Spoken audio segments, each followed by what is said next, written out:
Well, here up in the bank, obviously this is poison ivy, so we don't want to get tangled with this stuff. Lots of it here, western poison ivy, but here we have Latrodectus. Here's an egg sac.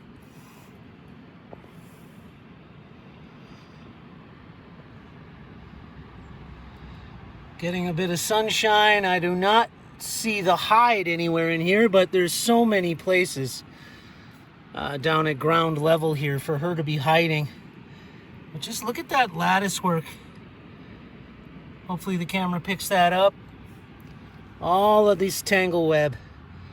It's a nice spot in here, hunkered into this hole down to the ground where she can thermal regulate. Very nice spot here, but a heck of a large egg sac. If we look at the size of that egg sac compared to my finger.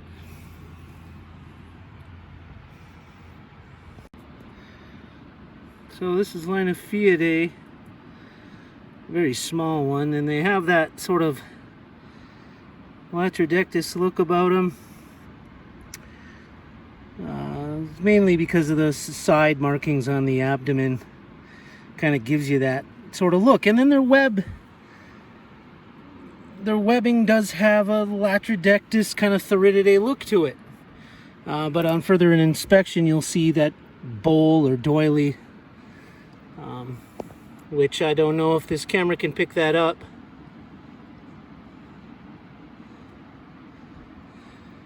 But a very nice specimen in its own right here on the Clark Fork River. Some more webbing here. Linyphiidae, a nice amount of webbing there. Now this is Linyphiidae, and then if you look closer up here against the rock, you see a bit of a bowl shape to that part. Kind of arches over, but the rest of it, notice how it's sort of chaotic, a lot like Latrodectus or Theridiidae webbing. But the giveaway, of course, is that sheet web there at the top that is shaped like a dome. Obviously, that is Linyphiidae.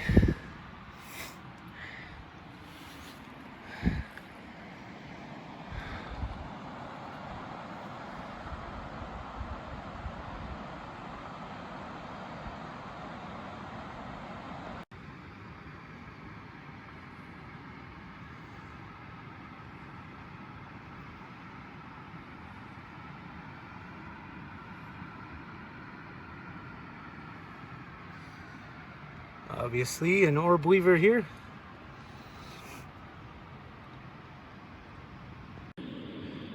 Linyphiidae dome weaver. Now notice those side markings on the abdomen. You know, at first glance, you almost think that's juvenile Latrodectus, and I think one of the reasons I find these spiders so beautiful. Let's take that lens out there. Can't really see her without that, but and their webs are so Latrodectus-like, you know, that chaotic look can really make you take a double take.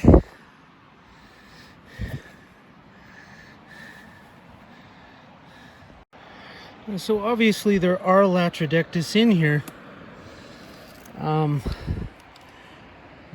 Down at the ground level. So down at the sand, where the sand meets the rocks, we have Latrodectus. But higher up in the rocks, we're just not going to have Latrodectus, and that's because they can't thermal regulate in the wintertime. Rock is very hollow and empty. There's just no ground warmth. So that rules out Latrodectus being up high, but obviously they're in the area. A terrestrial garter. Nice looking guy here. Nice size snake. And then over here we got Montana's biggest pine tree. This is just known as big pine.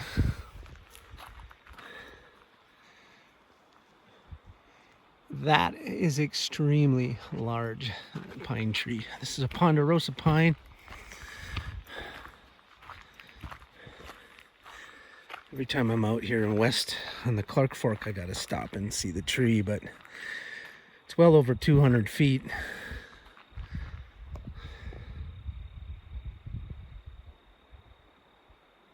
Oh my, I cannot believe how big that tree is.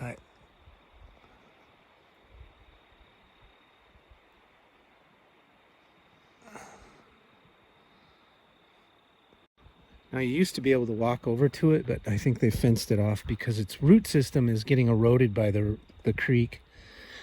We can probably go down around the other side here. There's another angle of it here from the west, but this doesn't do it justice, the size of this tree. So the bottom, that's about, I don't know, like 8 feet. So like 6 feet up in here.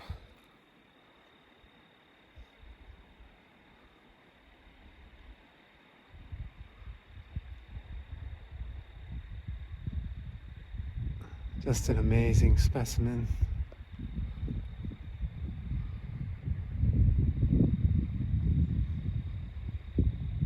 Wow.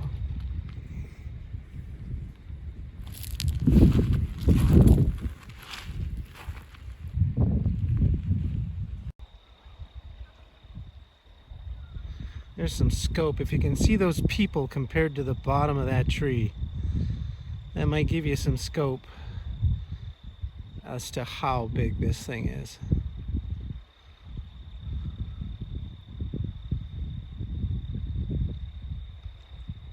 I mean, if you're into big trees, this is this is as big as a Montana tree gets.